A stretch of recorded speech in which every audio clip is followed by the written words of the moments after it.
Chapter 1. The Invisible Daughter.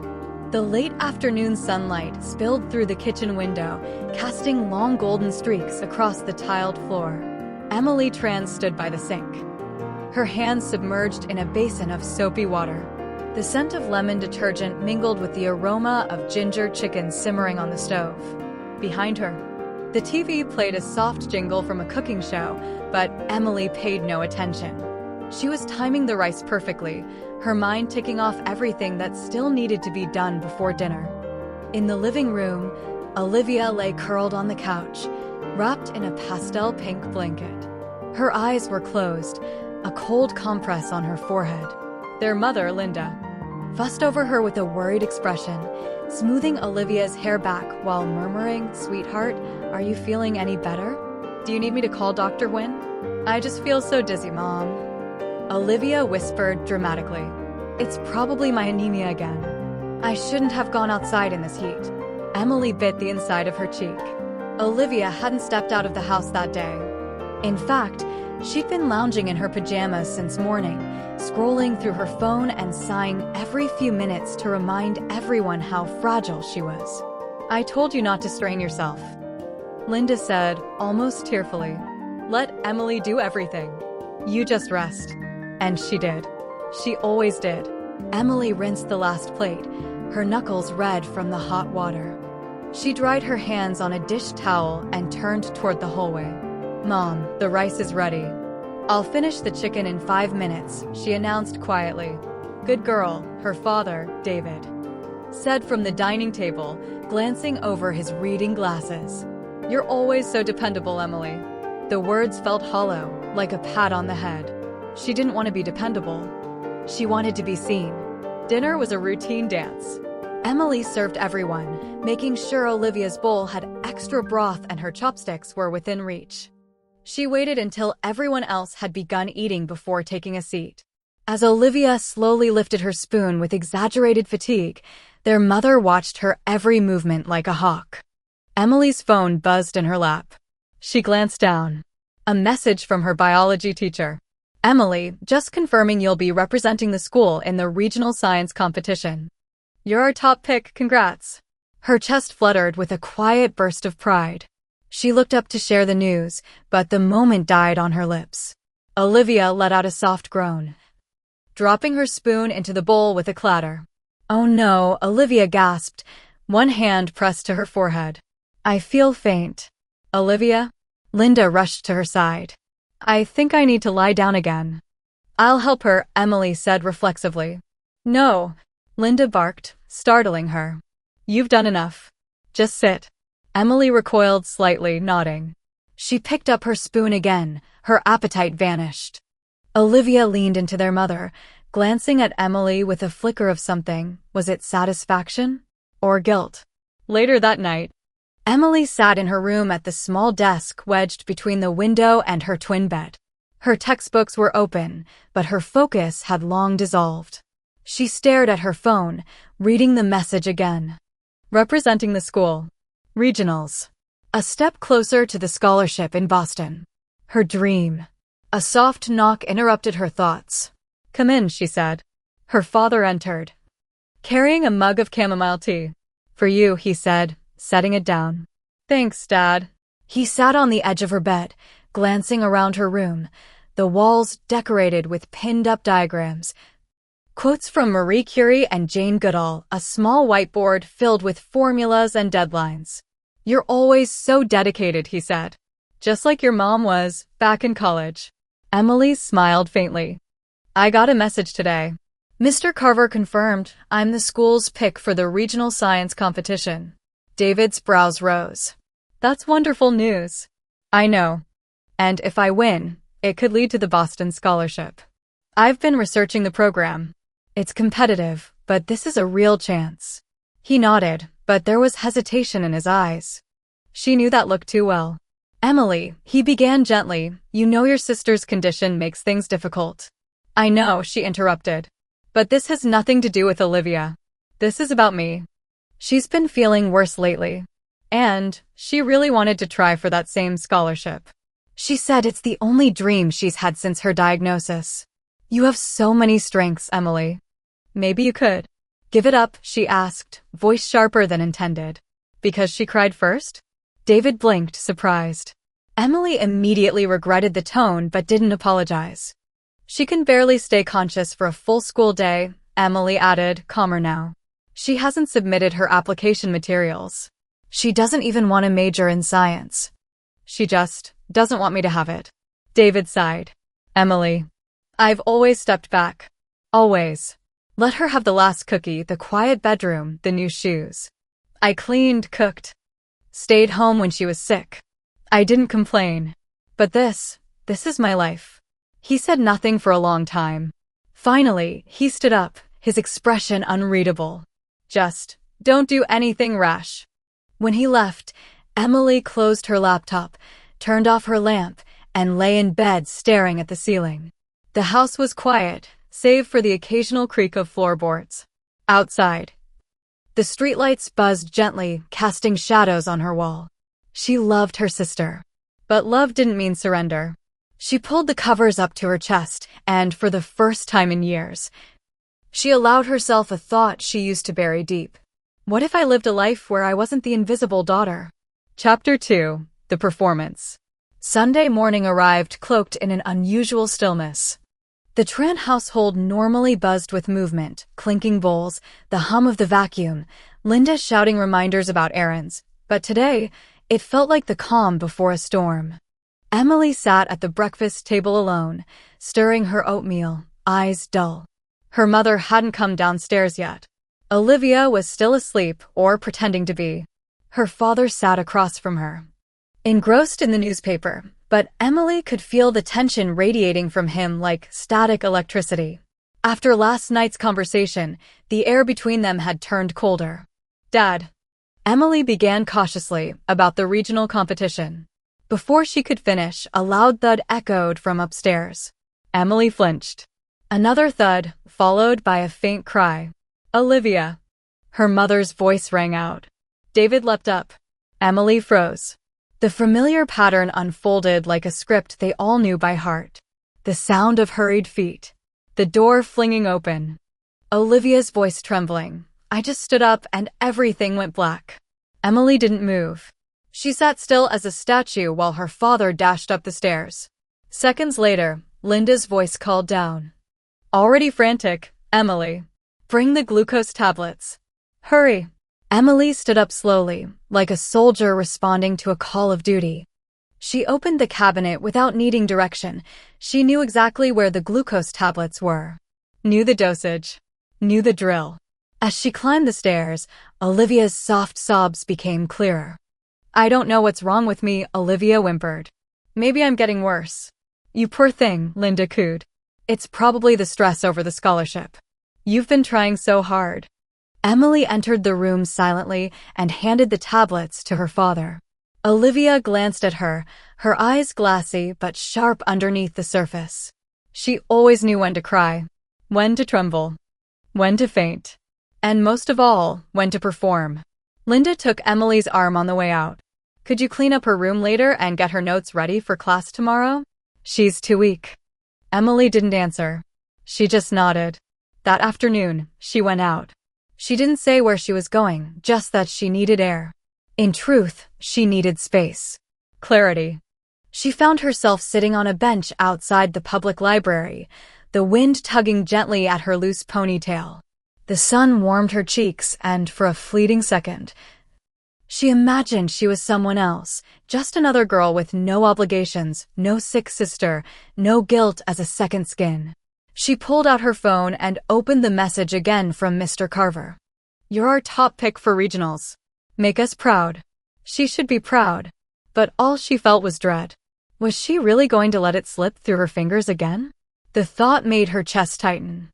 Her entire life had been built on the foundation of self-sacrifice. Emily, the helper. Emily, the backup plan. Emily, the reliable one.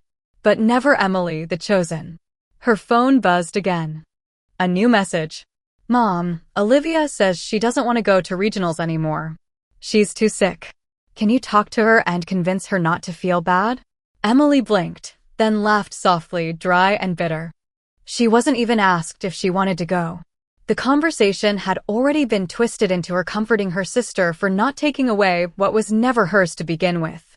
It was manipulation dressed in martyrdom. And Emily was done. That night, Olivia appeared at her bedroom door without knocking. She wore her usual pale sweater and matching slippers. A glass of water trembled faintly in her hands, almost too perfectly. "Hey," Olivia said, stepping inside. "You're mad at me." Emily didn't respond. Olivia sat on the edge of the bed. "I just wanted to try for something, for once. I'm always the one watching from the sidelines." Emily turned from her desk and looked at her sister. "Really looked. Are you?" Emily asked softly. "Because from where I'm sitting, you've always been the center of everything." Olivia's lower lip quivered. "That's not fair. Neither is asking me to give up something I earned." "I didn't ask." "No," Emily said, voice steady, "you didn't have to. You knew how they'd react. How they always do. You cried, and they came running."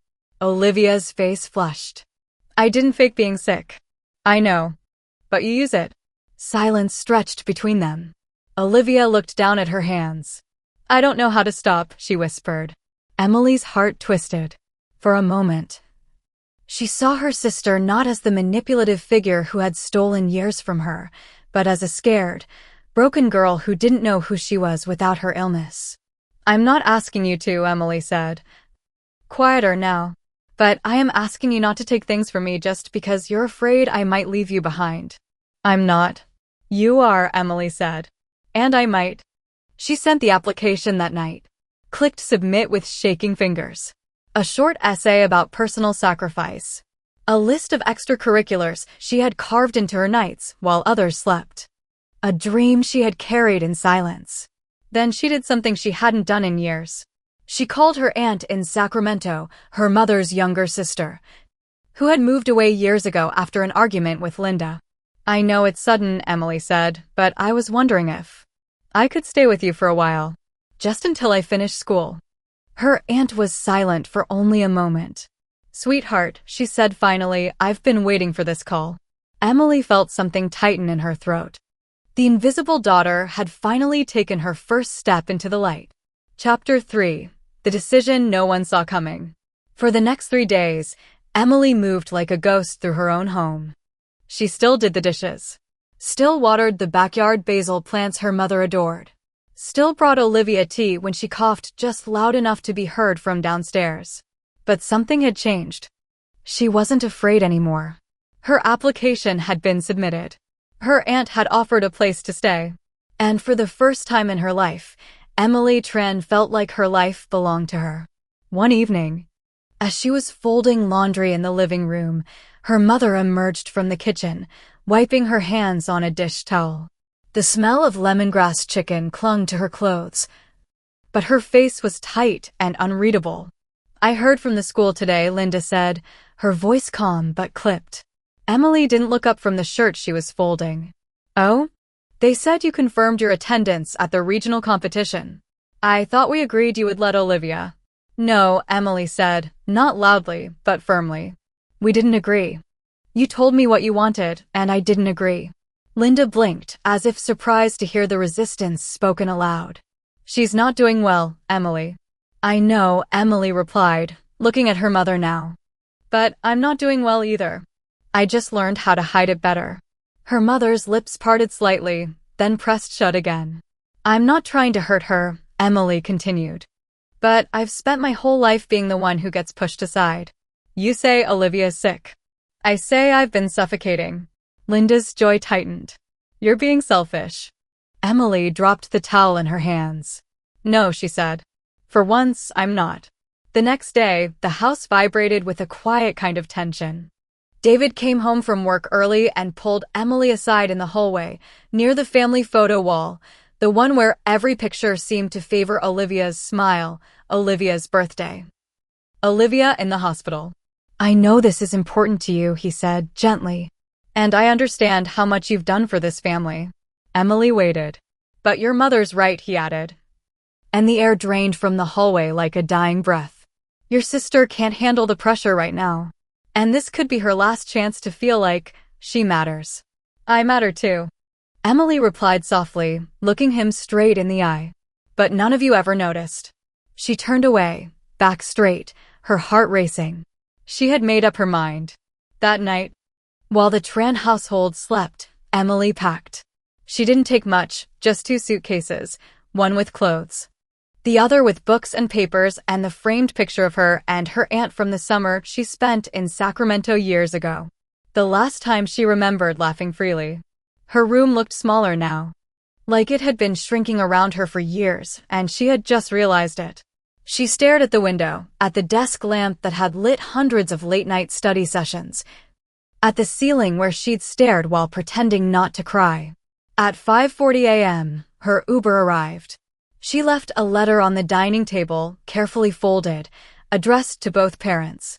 I love you, but I need to love myself too. I'm not leaving out of hate. I'm leaving because if I stay, I'll keep disappearing. Please don't call. I'll reach out when I'm ready. Emily. She stepped out into the morning air, still dark and crisp. Her breath fogged in front of her face. Her heart pounded not with fear, but with freedom. 2 hours later, chaos erupted in the Tran home. Linda found the letter first. She screamed so loudly that David dropped his coffee mug in the kitchen. Olivia came running down the stairs, breathless and pale. She's gone. Olivia gasped. Gone where? David, in disbelief, reread the letter over and over as if it would magically change. We didn't think she'd actually leave, Linda whispered, her voice cracking.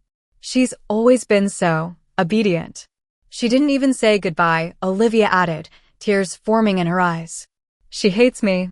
She doesn't hate you, David said, though he sounded uncertain. Then Olivia collapsed. Not theatrically this time, but real. Her knees buckled, and she crumpled onto the kitchen floor. David caught her mid-fall.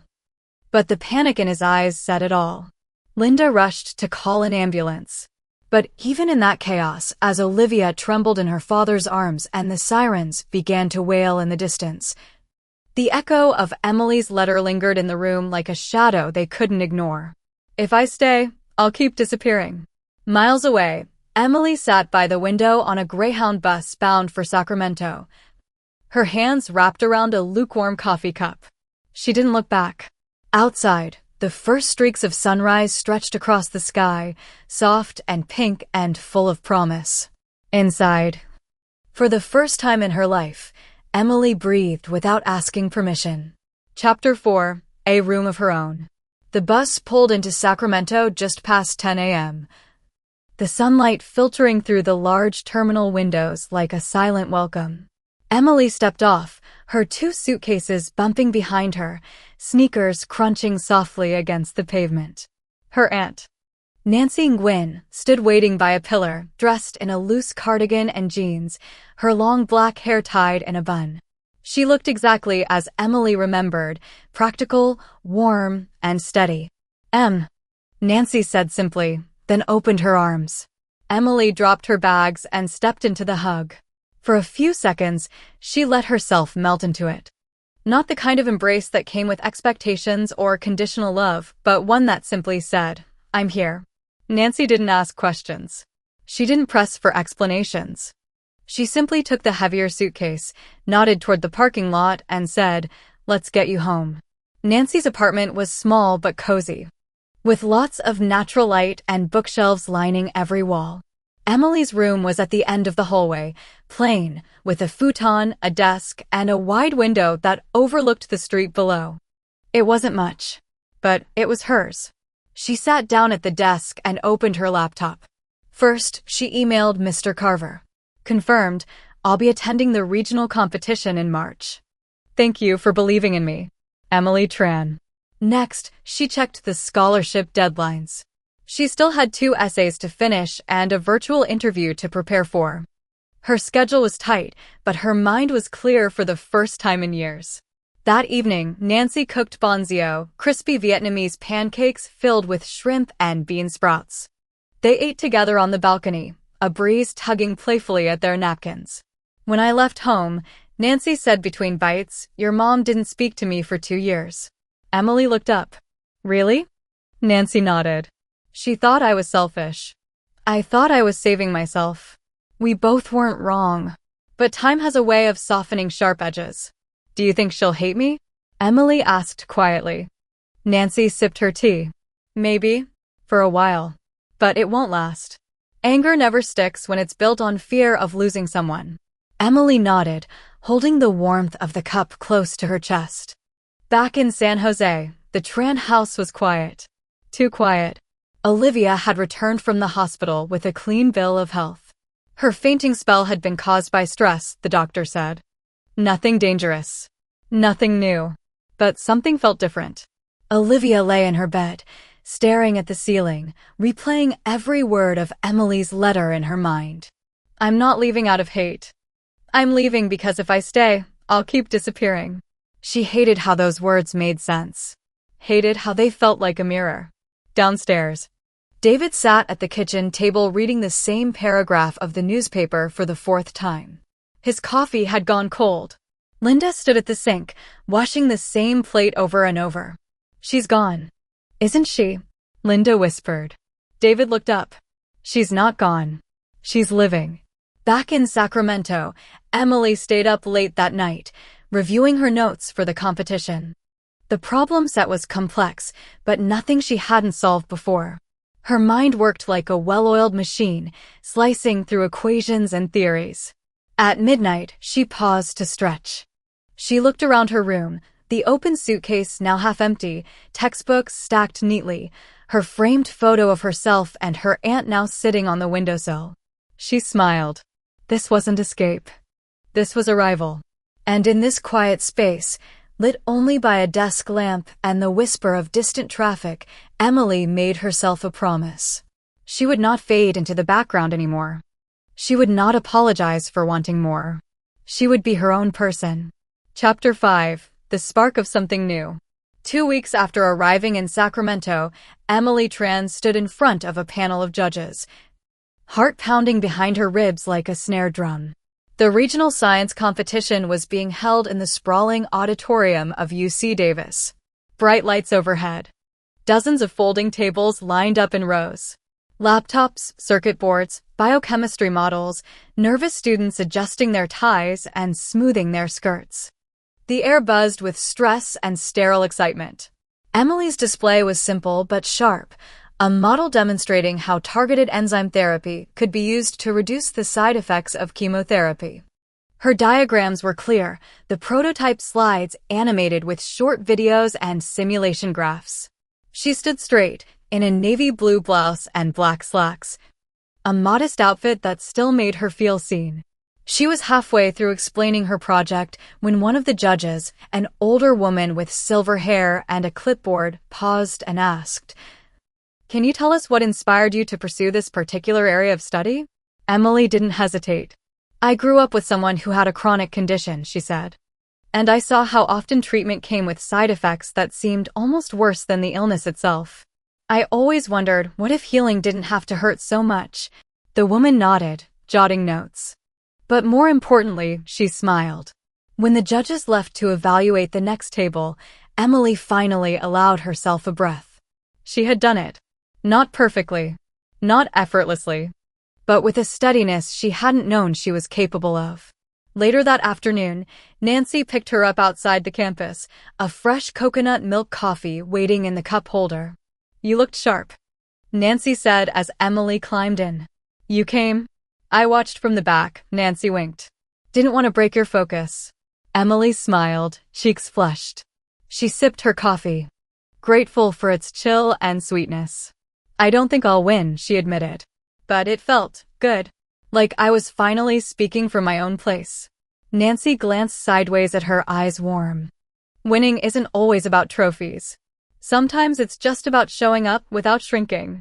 Emily looked out the window as they pulled onto the freeway, the sun low over the Sacramento River. "Yeah," she whispered. "I didn't shrink." Meanwhile, back in San Jose, Olivia was struggling. At first, she had tried to fill the void Emily left behind, tidying up a little, joining their parents at the dinner table, even attempting a few college assignments. But the rhythm Emily had kept going all those years, quiet, thankless. precise, was far more difficult than Olivia had imagined. Laundry piled up. The basil plant in the backyard withered. The silence at home was deafening. Worst of all, the attention had shifted. No longer was Olivia the delicate daughter being hovered over every minute. Her mother, for the first time, was short with her. Her father sometimes sighed at her requests. And the constant, unsaid question floated above her head like a storm cloud.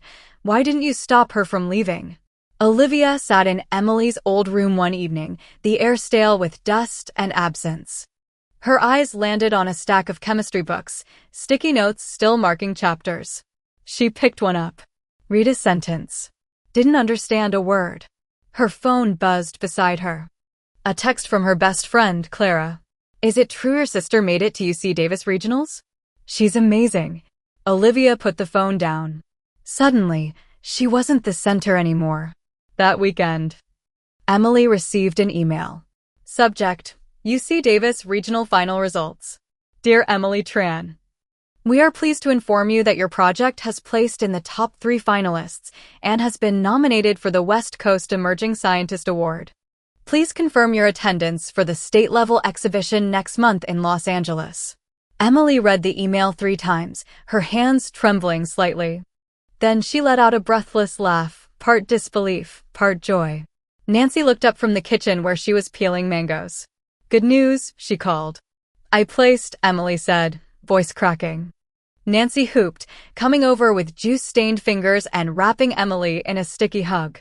You did it, Em. No, Emily said softly. I started it.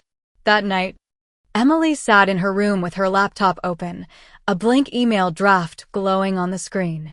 She stared at the 2-line, fingers hovering. She typed, mom.linda.tran@gmail.com, dad.david.tran@gmail.com. She didn't write much. Hi, Mom and Dad. I wanted to let you know that I made it to the next round in the science competition. I'll be going to LA next month. I hope you're doing okay. Emily. She hit send. She didn't expect a reply. But for once, she wasn't sending it for their validation. She was sending it because her voice mattered. Because she had finally found her own fire, and this time, she wouldn't let anyone dim it. Chapter 6. Silence and Static. Back in San Jose, the email sat unread for almost a full day. Linda didn't check her inbox often, and when she did, it was mostly spam, discount codes from department stores, newsletters from Olivia's old middle school. She saw Emily's name in the subject line and froze. Her hand hovered over the mouse. David walked into the kitchen just as she clicked. She's going to LA, Linda murmured. Eyes scanning the short message. David placed his coffee mug down gently. That's great news. She didn't even say where she's staying. She said she's okay. That's something. Linda stared at the message a while longer, then closed the laptop slowly as if the screen itself might burn her. I never thought she'd actually leave. Not really. David sighed. You know, I think part of me always knew she would. One day, Linda swallowed. I just don't understand how she could do it without saying goodbye. No phone call. No visit. She tried, David said quietly. She tried for years. Linda blinked, eyes stinging. Upstairs, Olivia sat at the top of the staircase, her back pressed against the wall, eavesdropping. Her hands clenched the sleeves of her sweater tightly in her fists. She hated how quiet the house had become without Emily. Hated the way her parents looked at her now, tired, uncertain, almost wary. For the first time in her life, Olivia wasn't the center of gravity. And she didn't know who she was without the orbit. Emily, meanwhile, had no time to dwell on the silence from home. Her days were packed with research, Zoom calls, emails with mentors, and the occasional late-night walks with her aunt through the quiet neighborhoods of East Sacramento. Nancy was gentle company, never invasive, always present. Sometimes they talked about science. Sometimes they talked about grief. Sometimes they said nothing at all. But one evening, as they washed dishes together, Nancy asked a question that had been hovering unsaid for weeks. Do you miss her? Emily paused. Olivia? Nancy nodded. Emily shrugged, her voice soft. I miss the version of her I always hoped she'd be. That's fair. I used to think she couldn't help how she acted, that it was the illness.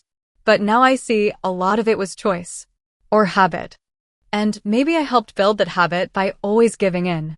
Nancy dried a plate and said gently, "That's something most people don't realize until much later." Emily smiled sadly. "Sometimes I wonder if it's too late to fix it." Nancy turned to her, eyes kind but steady. "Sometimes healing doesn't mean fixing the other person. Sometimes it just means setting yourself free." Later that night, Emily video called Clara, her only close friend from San Jose. Clara had always been the peacemaker type, funny, kind, but never willing to get too involved in the Tran family drama. But when Emily appeared on screen, Clara looked genuinely relieved. I've been stalking your socials. Are you seriously going to the state-level round?" "Yeah," Emily smiled shyly. "Crazy, right? Crazy awesome. You deserve this. Seriously." Clara hesitated, then leaned closer to her screen. "Hey, just so you know, Olivia's kind of unraveling." Emily frowned. "What do you mean?" "She hasn't been showing up to class. She posted this vague story on Instagram yesterday, like, 'What's the point of trying if people always leave?' It was very theatrical." Emily's chest tightened, but she held her expression still. "Thanks for telling me. Do you think you'll talk to her?" Emily considered that. Then, slowly, she shook her head. "Not yet." The next morning, Emily received a text from an unknown number. "Hey, it's Olivia. I got your email. Congrats on LA. Guess you finally got what you always wanted." Emily stared at the message, unsure what emotion rose first: anger, sadness, guilt, or pity. "Thanks," she typed back after a pause. "I hope you're doing okay." No response came. She didn't expect one. But oddly, the silence didn't hurt this time. It just felt real.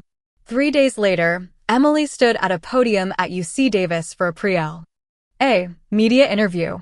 The press was minimal, mostly student journalists and one local paper. But it was still the first time Emily was interviewed not as Olivia Tran's younger sister, or the dependable daughter, but as Emily, the scientist, the speaker, the young woman whose name was finally being spoken aloud. A girl in a blazer asked her, "What advice would you give to students who feel like they're not seen or valued at home?" Emily blinked, taken aback. Then she smiled softly. "I'd say, there's power in being the quiet one. In watching and learning. You develop a strength that doesn't scream. But eventually, if you give yourself permission, you'll stop hiding. And that voice you've been waiting for? It's always been yours." The room fell silent. Then came a gentle ripple of applause. She stepped down from the stage, not taller, not louder, but more certain than ever. Chapter 7: Echoes in Los Angeles. The train to Los Angeles hummed steadily along the coast, the ocean flickering to the left like a dream in motion. Emily sat by the window. Her research notes spread across her lap, but her eyes wandered more often than they read. The coastline was beautiful, sure, but it was the feeling of movement, of transition, that stirred something inside her. This wasn't just a trip. This was a crossing. She wasn't just going to present a project. She was stepping into a version of herself she had never dared imagine growing up, independent, recognized, in control. Nancy had offered to accompany her, but Emily had politely declined. "I think I need to do this part alone," she'd said. Her aunt had understood. The state-level exhibition was held at the California Science Center, a sprawling, modern venue near downtown Los Angeles. Emily arrived with her badge, her backpack, and her nerves all tightly strapped into place. Students from all over California were unpacking models, plugging in laptops, pinning posters, rehearsing lines. The air pulsed with possibility. Emily found her assigned table, number 17, and began setting up her trifold display. Her graphs, annotated images of cell cultures, and timelines were neatly aligned. Next to her, a boy named Caleb from San Diego was building a wind-powered desalination model. He glanced over and grinned. "You're Emily Tran, right?" Emily blinked. Yeah. I read your abstract. The enzyme filtering thing. Super cool. You made top 3 in regionals, right?" She laughed awkwardly. "I guess word gets around." He nodded. Hope I don't have to go after your presentation. For the first time, she felt something she rarely had at home: pure respect. Back in San Jose, Olivia sat on her bed, scrolling through a live stream from the event. Her name wasn't on any list. She wasn't presenting. She wasn't attending. She was watching from the sidelines, truly this time. When Emily stepped on stage for her time talk, Olivia put the phone down and listened. Her sister looked composed. Her voice was clear, smooth, persuasive. She had tied scientific passion with personal experience, offering both heart and intellect in a way that captivated the room. Olivia felt something strange. Not jealousy, not anger. Regret. Not because Emily had succeeded, but because she had spent years making that success harder. She'd made herself the center of the story for so long, and it had cost her the one person who used to orbit gently around her. At the exhibition, as Emily descended from the stage, she felt relief course through her. She had done it. No stutters. No skip slides. The judges had nodded. A few had even smiled. As she returned to her table, a small group of students and mentors approached to ask questions. One of them, a woman in a sleek navy suit, offered a firm handshake. Dr. Renee Bishop, Stanford Biotech Fellowship Program. Your project caught our eye. Would you be open to a mentorship consult next month? Emily nearly dropped her water bottle. Yes. Absolutely. She had to steady her breath to keep from grinning too wide. After so long being invisible, the spotlight felt unreal. But not unwelcome. That evening at the hotel lounge, Emily sat by the glass wall overlooking the glittering LA skyline. Her phone buzzed beside her. A message from an unknown number. Emily, it's Mom. Your dad showed me the video of your talk. You were incredible. I'm sorry we didn't see it sooner. Her breath caught. Another buzz. We're proud of you. Truly. If you ever want to come home to visit, the door is always open. She didn't know what to feel. Gratitude? Closure? Maybe both. But she wasn't going home yet. And maybe not ever in the same way again. A third buzz. This time from Olivia. I watched you. I mean it, I'm sorry. For everything. I never knew how much space I was taking until you left it empty. Emily stared at the screen for a long time. She typed slowly. Thank you for saying that. I hope you find your own space too. No more. No blame. No battle. Just a line drawn with kindness, not distance. Back in her hotel room, Emily opened her journal, the one she'd carried since high school but never written in until now. She wrote, Today I stood where I used to only dream about standing. I wasn't the supporting role. I wasn't the quiet girl behind someone else's shadow. I was just me. And it was enough. Chapter 8. The brightest kind of quiet. It was the last day of the competition. The awards ceremony was held in the museum's IMAX theater, a dramatic space with deep blue seats and a screen stretching several stories tall. A quiet hum of nerves filled the air as finalists sat side by side, some bouncing knees, others whispering prayers. Emily sat in row G, her hands folded in her lap. She wasn't anxious, not really. Not the way she used to be. Whether she won or not, she had already crossed a personal finish line no trophy could define. Still, when the announcer's voice rang out and the second-place award for excellence in applied sciences goes to Emily Tran from Sacramento, her breath caught. She rose. People clapped. Caleb gave her a fist bump. A few students cheered. And as she stepped onto the stage and received the engraved plaque, she looked out into the sea of unfamiliar faces and felt something remarkable. This applause wasn't because she was sick, or fragile, or pitted. It was because she earned it. She had spoken, and the world had listened. Later, as she packed her things at the hotel, her phone buzzed again. This time, it wasn't a message. It was a video call request from Olivia. Emily stared at the screen. She let it ring twice. Then she answered. Olivia's face appeared. Blurry and underlit, but her eyes looked clearer than Emily remembered. Hey, Olivia said, a little awkward. Hi. I heard you placed second place. Emily nodded. Yeah, you look like you don't believe it. Emily gave a small smile. I do. Now. There was a pause. Olivia bit her lip. Mom and Dad want to come visit. But I told them not yet. I thought maybe you should decide that when you're ready. Emily was surprised. Thanks. I'm starting therapy, Olivia added, almost defensively. For real this time. Not just to make Mom feel better. I guess. I finally ran out of excuses. Emily looked at her sister for a long moment. Not as the girl who used to pretend to faint when things didn't go her way. Not as the center of chaos. But as someone fragile in a new way, honest, uncertain, and trying. That's a good place to start, Emily said. Another pause. I still don't know who I am without being the one everyone saves, Olivia confessed. You figure it out one day at a time, Emily replied. And sometimes it helps to step back and let someone else shine. Even if it's quiet. They didn't say goodbye. They just ended the call when there was nothing more to say. And it felt okay. Back in Sacramento. Nancy greeted Emily at the train station with a bouquet of yellow daisies and an enormous grin. I'm officially your manager now, she joked, holding up her phone.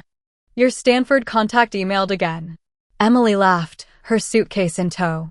You'll have to fight my high school biology teacher for the title. As they walked back to the car, Emily glanced at the city skyline, modest, warm, not grand like Los Angeles, but somehow more hers. Sacramento wasn't where she was born, but it was where she had been reborn. That night, she sat again at her desk, a award plaque beside her, her journal open. She wrote, I used to believe love meant shrinking, meant giving up so someone else could be okay. But now I know. Real love doesn't require you to vanish. It wants you to grow, even if it means stepping away. She closed the journal, turned off the lamp, and let herself rest, not because she was exhausted from carrying too much, but because she was finally light enough to sleep in peace. Chapter 9. The letter she never thought she'd write. Spring was beginning to stretch its fingers across Sacramento, blooms on the trees, warmth in the wind. Golden sunlight peeking into Emily's bedroom earlier each morning. It had been a month since the competition in Los Angeles. A month since her quiet video call with Olivia. A month since she'd started to feel like her own life wasn't temporary. Her plaque now hung modestly above her desk. Her inbox was no longer silent, filled instead with research inquiries. A mentorship offer from Stanford and emails from her academic advisor encouraging her to consider graduate school. It should have felt like a rival. But something inside Emily tugged at her ribcage each time she passed a certain tab on her laptop, saved under the simple name, Home. It was a folder of old scanned photos. Birthday cakes. Christmas trees. Olivia blowing out candles while Emily clapped from the corner of the frame. School report cards. A family trip to Yosemite when she was 10, Olivia bundled in 3 jackets. And Emily holding the thermos. Always holding something. Always helping. On a quiet Sunday morning, Emily opened a blank Word document and began to type, not for school, not for a scholarship, but for herself. Dear Mom, I've started writing this letter more times than I can count. Maybe I was waiting for the perfect version of me to appear, the one who had already forgiven, who no longer felt angry or tired. But maybe that version doesn't exist. Maybe it doesn't have to. I left because I had to. Not because I hated you. Not because I hated Olivia. But because I couldn't keep being the ghost in my own story. You once told me that love means giving everything you have. I think I misunderstood. I gave until there was nothing left. And no one noticed. Now I'm learning to give without disappearing. I'm doing okay. I'm not asking for anything.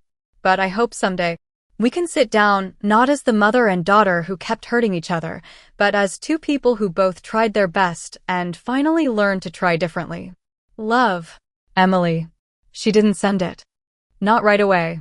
She printed it, folded it, sealed it in an envelope, and left it on her desk. Like a weight she was preparing to lift when she was ready. Later that afternoon, she went for a walk, no destination, just motion. She passed the old bookstore she loved, A neighborhood cat sprawled in the window. Past the cafe where Nancy once took her for coconut lattes after her first night in Sacramento. Life had become quieter, but not empty. Inside that quiet, Emily had started hearing herself think again. And for the first time, her thoughts were no longer shaped by guilt. That night, over dinner, Nancy looked at her thoughtfully. "Did you ever think," she asked, "that your healing might help them too?" Emily paused mid-bite. "I thought I'd just escape the pain." Nancy shook her head gently. "You didn't escape. You transformed it." Emily pushed her food aside, suddenly emotional. "I still feel angry sometimes. Like they stole years I can't get back." Nancy nodded. "That anger's allowed. But look what you built from it." Emily looked down at her hands. They weren't trembling. Later, she returned to her room and stared at the letter on her desk. Then she walked downstairs, found a stamp, and quietly placed it in the mailbox. She didn't know what would come of it, but she knew it wasn't silence anymore. It was her voice, soft, scarred, and finally speaking. Chapter 10. The Door That Didn't Slam Shut. The letter arrived at the Tran household on a Thursday afternoon. Linda was in the middle of slicing ginger in the kitchen when she heard the mail slot clink. David had just come home from work, his tie loosened and briefcase leaning against the wall. Olivia sat on the couch, absently scrolling through her phone, eyes half-focused. Linda picked up the envelope and froze. To Linda and David Tran. From Emily Tran. Handwritten. Simple. No return address, but she didn't need one. "Is that?" David asked, stepping into the hallway. Linda nodded slowly. Olivia turned at the sound of her parents' silence. When she saw Emily's name, she sat upright, her pulse quickening. Linda opened it carefully. No ripping. No urgency. As though opening it too fast might cause the words to vanish. She read it once in full. Then again. Then again, slower. Tears slipped down her cheeks and landed on the paper. David read it next, his jaw clenched, but his expression softened with each paragraph. No accusations. No threats. Just honesty.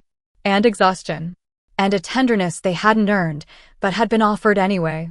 When Olivia reached for it, Linda hesitated. But then she handed it to her daughter. Olivia read in silence, lips pressing tighter as the lines sank deeper into her chest. She remembered every moment her sister had referenced. Every quiet sacrifice she had shrugged off as background noise.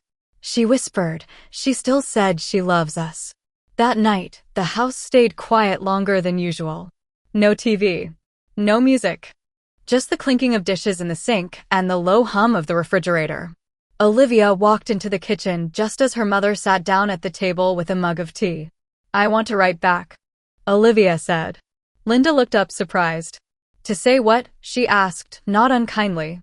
"I don't know," Olivia admitted. "Maybe just to thank her for still caring." Linda nodded slowly. "I've written 100 letters in my head since she left. But I never thought she'd want to hear from us again." "She does," Olivia said quietly. "Or she wouldn't have written." Back in Sacramento, Emily had no idea what kind of storm she'd stirred. She was brushing her teeth that night when her phone lit up with a new email notification. Subject, "Thank you." From Olivia.Tran@. I read your letter. I read it 3 times. I want you to know I'm trying to see things I never looked at before. Trying to hold myself accountable, not just say sorry and expect things to go back. I don't expect you to forgive everything. But thank you for not shutting the door. Love. Olivia. Emily stared at the message for a long time. It wasn't perfect. It wasn't everything. But it was honest. She sat down at her desk and replied, "Olivia, thank you for reading it. I'm still working through things. But hearing you say that, it matters more than you know. Maybe one day, we'll talk face to face. Until then, take care of yourself. Emily." She hit send. Then she let her breath out slowly. The next day, Emily walked with Nancy to the Sunday farmers market. Bags swinging lightly in their hands. Fresh peaches. Lavender bundles. Warm focaccia bread. Music from a street guitarist filled the air with gentle rhythm. Emily paused at a flower stall and picked up a small bouquet, sunflowers and baby's breath. "For your desk?" Nancy asked. Emily smiled. "No. For someone who might need a reminder that I haven't stopped loving her. I just had to learn to love myself too." Nancy nodded, her expression unreadable, but proud. Emily tucked the bouquet into her bag. She didn't know when she'd visit home, but she knew now it wouldn't be out of guilt or obligation. It would be on her terms. And that made all the difference. Chapter 11. The Visit. It started with a small, gentle thought, one that returned to her over and over like a leaf floating downstream. Maybe it's time. It had been nearly 3 months since Emily left home. In that time, she had won second place at the state science competition, started research shadowing under a Stanford mentor, and learned how to sleep without grinding her teeth at night. But lately, in the quiet moments between work and school, between emails and errands, she found herself thinking of San Jose. Not with bitterness. Not with longing. Just curiosity. She had changed. And now she wondered whether home had changed too. On a mild Saturday morning, Emily stood outside the house she grew up in. She hadn't told anyone she was coming. She needed to see it first, to feel the air, the sidewalk. The sound of birds in the tree outside her bedroom window before deciding if she could step through the door again. The mailbox still bore the same rusted Tran nameplate. The wind chimes her mother had hung a decade ago still made that soft, off-key tinkling that used to annoy her. She didn't expect the front door to open. But it did. Her father stood there, wearing the same worn Stanford hoodie he always wore when gardening. His face froze for a second. Then his eyes filled. She swallowed. "Hi, Dad." He blinked fast, like trying to reset his own memory. Are you just passing by?" "No," she said gently. "I thought I'd come for lunch." David opened the door wider without a word and stepped aside. Inside, the house was both the same and different. The furniture hadn't moved. The same family photos hung on the walls. But something else lingered in the air, an awareness. A caution. A respect. Emily stepped into the kitchen. Linda turned, holding a towel, and froze when she saw her. The silence lasted maybe 3 seconds. Then her mother whispered, "You came back." "I did." Linda approached, then paused. Her hands trembled slightly. "I don't want to smother you. I don't want to say the wrong thing." Emily gave a small, weary smile. "You're saying the right thing already."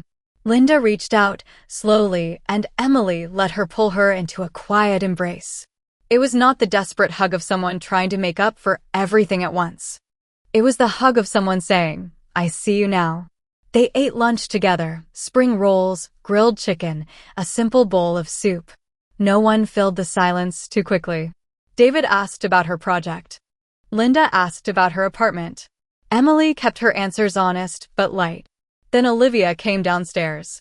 She wore sweatpants and no makeup. Her hair was tied up loosely, and she looked like she hadn't quite slept enough. But her eyes were steady. "Hey," Olivia said. "Hey." The sisters stood across from each other, unsure of what to do next. Then Olivia held up a hand awkwardly. "I started painting." Emily blinked. "Seriously?" "Yeah. I even got into a community class. Acrylics. You'd hate it, too messy." Emily laughed, surprised at how natural it felt. "Can I see something you've done?" Olivia nodded toward the dining room.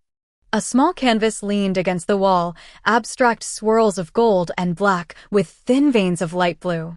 "It's called The Space Between," Olivia said quietly. Emily looked at it. Really looked.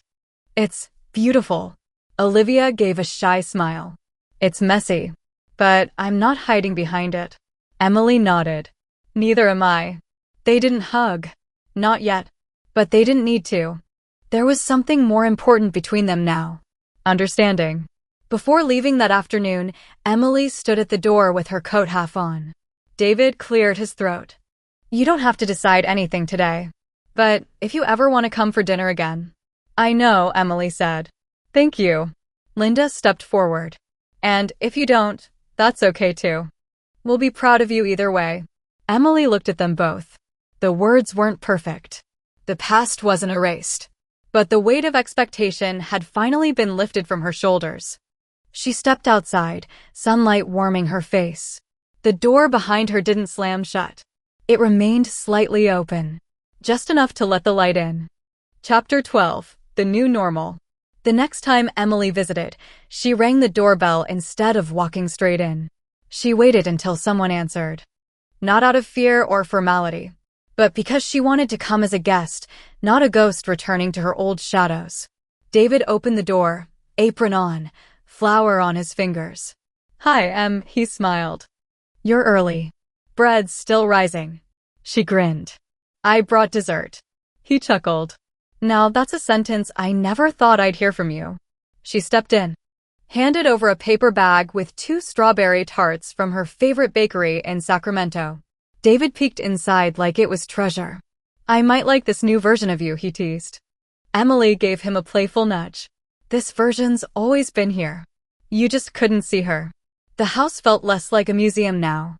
Some pictures on the wall had changed, one of Olivia smiling with a paintbrush, another of Linda and David at a local garden. Emily even spotted a new frame with her own face. Standing on stage in Los Angeles, mid-speech, her expression focused and proud. She stared at it for a long second. It wasn't centered. It wasn't larger than life. It was just there. A part of the home. That somehow meant more. At dinner, Olivia talked about her art class and how she'd been volunteering at a youth center twice a week. She said it casually, like she wasn't even trying to impress anyone. Emily watched her carefully, waiting for the old Olivia to return, to subtly redirect the conversation toward herself or exaggerate her struggles for sympathy. But she didn't. She talked like someone who was learning to carry her own weight. Slowly, unevenly, but willingly. So, Olivia said, turning to Emily as they ate, "How's the Stanford mentorship going?" Emily raised an eyebrow. You remember that? Of course. You told us last time. I even looked up your mentor, Dr. Bishop. She has 3 patents. Emily blinked. Yeah. I didn't think you'd be interested. Olivia shrugged. I figured. If I can't be the smartest person in the family, I might as well be the proudest. Everyone laughed, genuinely this time. Even Emily. After dinner, Linda offered to box up leftovers. But Emily politely declined. I'm cooking for myself now, she said with a smile. And Nancy would tease me if I showed up with your egg rolls again. Linda's smile faltered a little. And Emily noticed it. There was still that trace of longing behind her mother's eyes, wanting to reclaim lost closeness, to reach through the wall of mistakes. But instead of trying to tear the wall down, Linda simply nodded. You've always liked things your way. Emily didn't correct her. Instead, she said, now I just know I'm allowed to. Linda nodded. And we're learning too. As Emily was leaving, Olivia followed her to the front door. I was thinking, she began, shifting on her feet, maybe sometime I could visit you in Sacramento. Emily tilted her head, surprised. Not to move in or anything, Olivia added quickly, just a weekend. I want to see what your world looks like now. If that's okay. Emily hesitated, not because she didn't want it, but because she was still learning what it meant to want something without obligation. She finally said, I think I'd like that. But no pretending to faint if you don't get the good couch. Olivia laughed, rolling her eyes. Deal. On the drive back to Sacramento, Emily rolled down her windows, letting the wind dance through her hair. The road stretched ahead like a ribbon of possibility. She didn't feel torn between homes anymore, because she wasn't choosing between family and freedom. She was learning how to hold both without dropping herself in the process. Chapter 13. The Invitation. It started with an email. Subject, Lunch and Science. UC Davis Women in STEM Panel. From Dr. Renee Bishop. To Emily Tran. Hi Emily. We'd love to feature you as a guest speaker at the upcoming undergraduate panel next month. Nothing formal, just a conversation about your path, your challenges, and how you carved your own way. Think of it as mentoring through storytelling, *. Let me know if you're open to it, *. Dr. B*. Emily stared at the message, rereading it twice. Her? A panelist? Her imposter syndrome flickered for a second. Who was she to give advice? She was still figuring things out, still learning to believe in her own voice. But another voice inside her, the one that had grown stronger over these past few months, whispered, "You don't need to be finished to be worth hearing." She clicked reply. "I'd be honored. Thank you, Emily." Later that evening, she sat on her balcony with Nancy, sipping hot tea as the sun dropped below the Sacramento rooftops. "I'm speaking on a panel," Emily said casually, like she was trying to test how it sounded. Nancy smiled. "I hope you're not asking me to buy a VIP ticket. I think they only serve cookies." "Well, then I'm definitely coming." They laughed. Then Nancy asked, "Are you inviting your family?" Emily stirred her tea slowly. "I don't know." Nancy didn't push. She rarely did. But the question lingered. A week later, Emily stood at her closet, trying to choose an outfit for a small photo shoot the university scheduled for panel promotion. A message from Olivia popped up on her phone. "Just finished my first full-sized canvas today. I think I'm starting to like who I am when I'm not trying to be the center of everything. Want a picture?" Emily typed back. "I'd love one. Also, I'm speaking on a panel next month at UC Davis. Not a big deal, just a lunch thing. But if you wanted to come, I could save you a seat. Asterisk." She hovered before hitting send. Then she did. A moment passed. Then Olivia replied, "Yes, please. Also, what does one wear to a panel that's casual but still makes your sister proud?" Emily laughed aloud. That weekend, she mailed a printed invitation to her parents. Simple. Handwritten on a small note card. Asterisk, "Hi Mom and Dad. I'm speaking at UC Davis next month, Women in STEM. It would mean a lot to me if you came. No pressure. Just wanted to let you know." Asterisk. She didn't know if they'd come. She didn't send it hoping to fix the past. She sent it because this was a new chapter, and they were welcome if they could meet her there. On the day of the panel, Emily stood backstage, adjusting the lapel mic clipped to her blouse. The audience beyond the curtain murmured softly. Students, faculty, a few mentors and community guests. Then she spotted them. Nancy, sitting in the third row, smiling proudly. Next to her, Olivia, dressed in a clean blue blazer and sneakers, holding a sketchbook in her lap like it was armor. And on the end, Linda and David. No fanfare. No guilt. Just presence.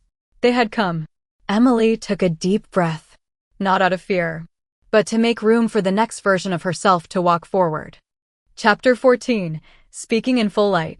The auditorium lights dimmed. A gentle hush fell over the room as the panel moderator, a physics professor with kind eyes and a lanyard full of pins, stepped up to the podium. "We're honored today to welcome 4 extraordinary young women, all of whom have carved unique paths through the world of STEM.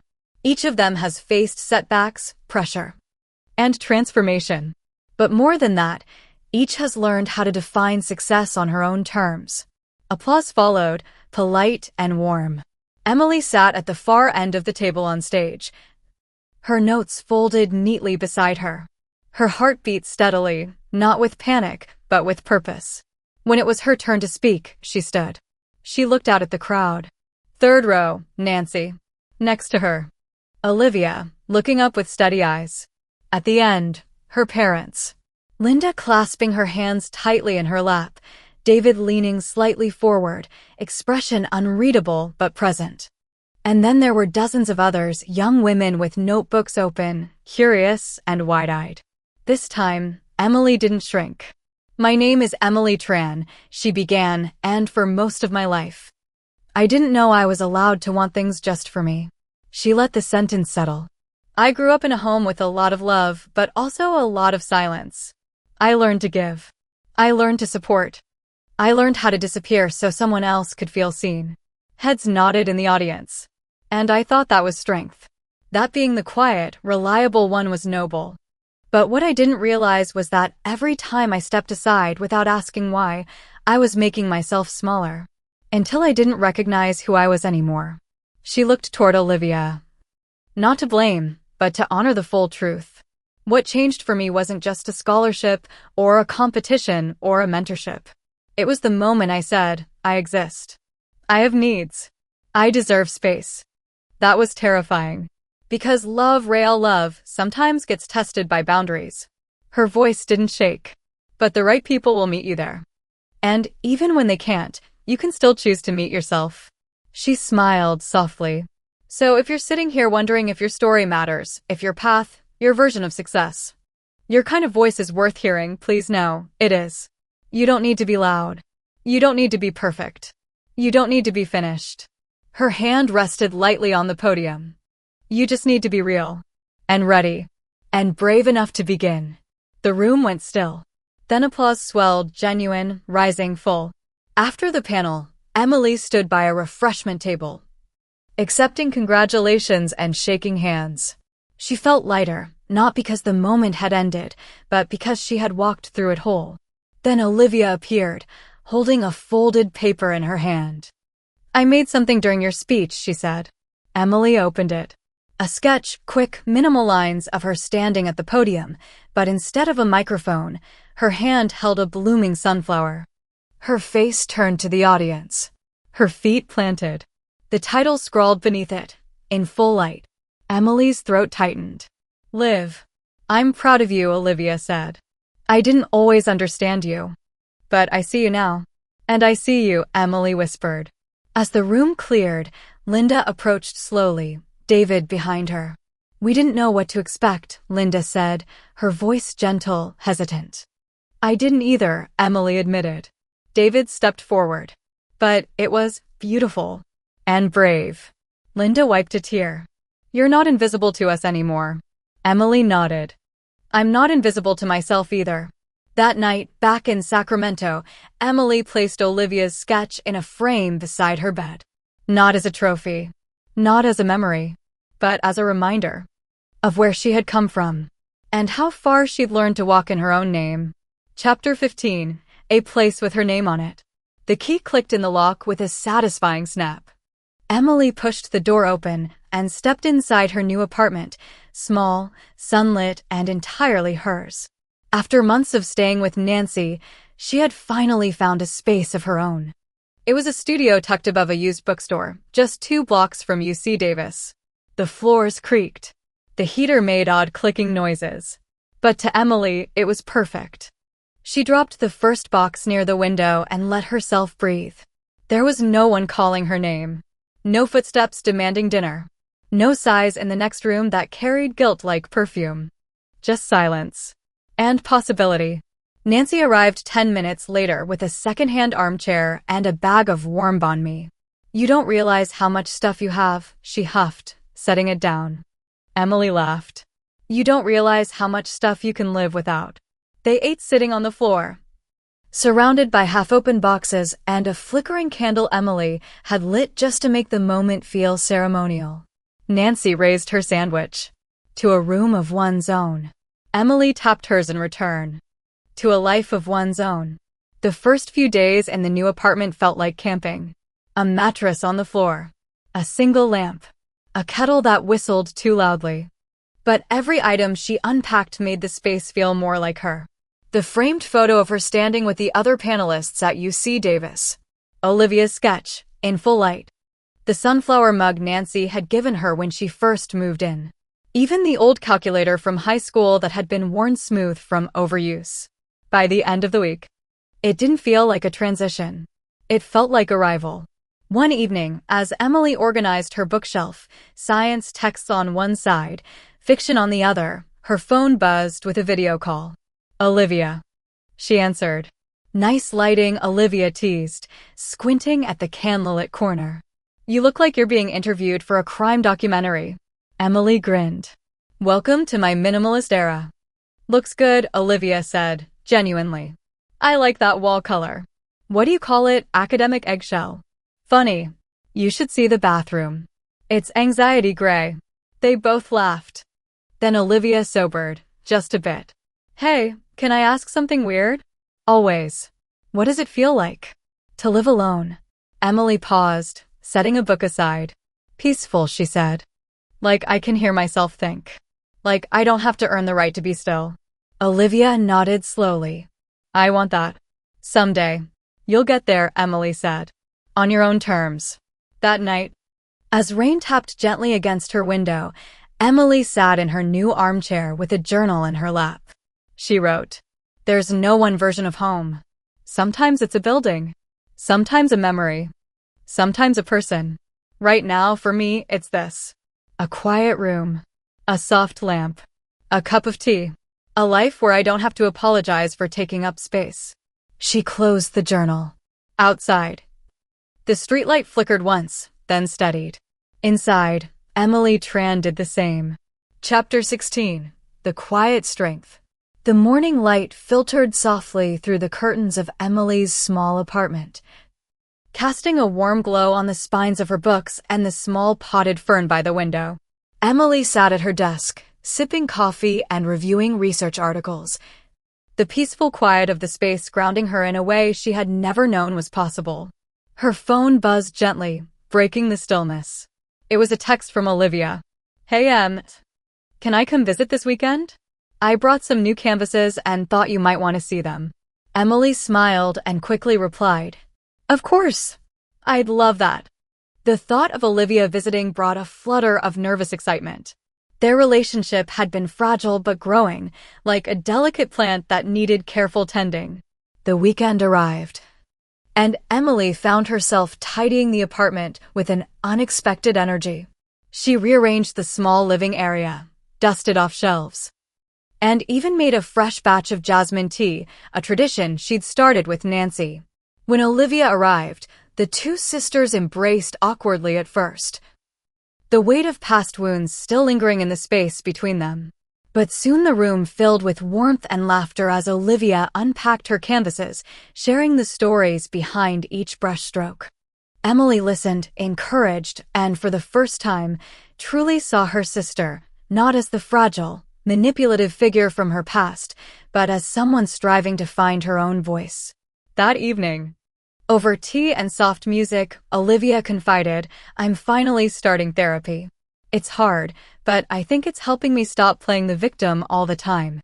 Emily reached out and squeezed her hand. "That's incredibly brave." Olivia smiled, tears shimmering. "Thanks, Em, for believing in me, even when I didn't believe in myself." Emily's heart swelled. "We're both healing. Together." Days later, Emily received a call from her mentor, Dr. Bishop, inviting her to present at an upcoming conference in San Francisco.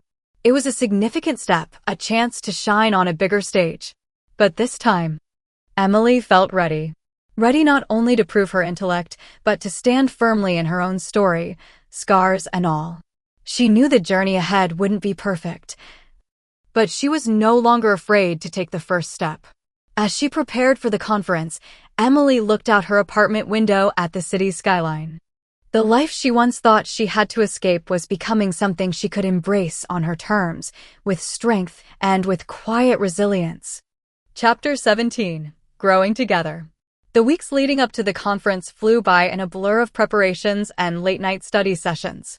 Emily immersed herself in her work, finding a balance she hadn't thought possible between her career aspirations and her personal life. Olivia became a constant presence, visiting often with new paintings and a renewed spirit. Their conversations grew deeper, touching on hopes, fears, and the unspoken wounds they both carried. One afternoon, while they sat in Emily's cozy living room, Olivia looked up from a canvas she was working on. "I'm thinking about applying to art school," she said quietly. "I want to pursue this, really."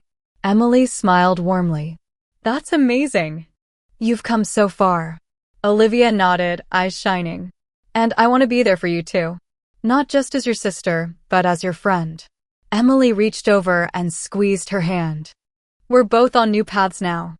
I'm proud of you." At the conference, Emily delivered her presentation with confidence and passion.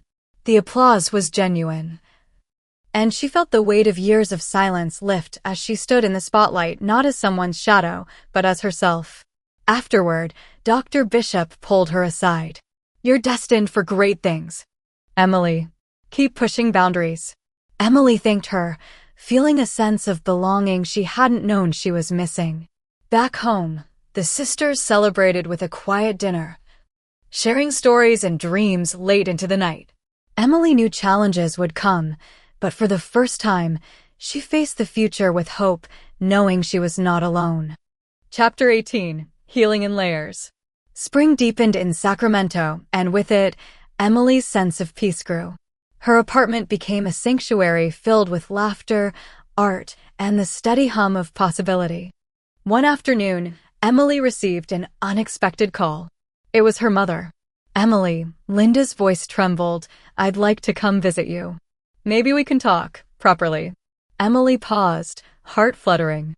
She knew this wasn't a simple visit. It was a step toward healing the fractures of years. "I'd like that," Emily replied softly. When Linda arrived, the air was thick with unsaid apologies and tentative hope. Over tea and jasmine-scented candles, they began to bridge the gap with honest words and gentle forgiveness.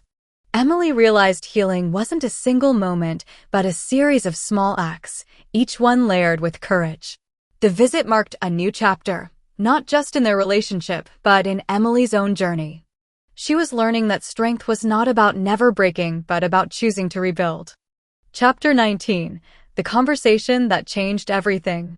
The late afternoon sun filtered softly through the living room curtains as Emily and her mother sat across from each other, cups of tea warming their hands. Linda's eyes, once clouded with guilt and worry, now held a quiet strength. "I've been thinking a lot about how I raised you and Olivia," Linda began hesitantly. "I realize now that my fear for Olivia's health made me blind to your needs." "I'm so sorry, Emily." Emily's throat tightened. "Mom, I never wanted you to feel guilty. I just wanted to be seen." Linda nodded, tears glistening. "You deserve to be seen, loved for who you are, not just as the strong one who takes care of everything." Emily reached out, taking her mother's hand. "I'm ready to move forward, together." In that moment, the years of silence and misunderstanding began to unravel, replaced by hope and the possibility of true connection. That evening, Emily texted Olivia. "Mom and I talked. It was hard, but good. I think we're starting to heal." Olivia replied almost instantly. "That's wonderful, Em. One step at a time." As night fell, Emily looked out at the city lights, feeling lighter than she had in years. She was no longer just surviving, she was finally living. Chapter 20. Home. On her terms. The morning sun poured warmly through the windows of Emily's apartment, illuminating the small but vibrant room she had made entirely her own. Sunflowers in a vase caught the light, casting dancing shadows on the walls, a reminder of growth, resilience, and hope. Emily sat at her desk, reviewing the final draft of her latest research paper. The quiet was no longer a void, but a space filled with possibility. Every note, every sentence, was a step forward, both professionally and personally. A soft knock interrupted her thoughts. Olivia stepped inside, carrying a canvas wrapped in brown paper. "I finished this last night," Olivia said, placing it carefully beside Emily's desk. "It's called New Beginnings." Emily unfolded the canvas. Swirling colors, blues, greens, and gold melded together, vibrant and full of life. "It's beautiful," Emily whispered. Olivia smiled, eyes shining. "Like us. Like everything we've been through." They stood together, sisters not defined by past pain but by the strength to heal and grow.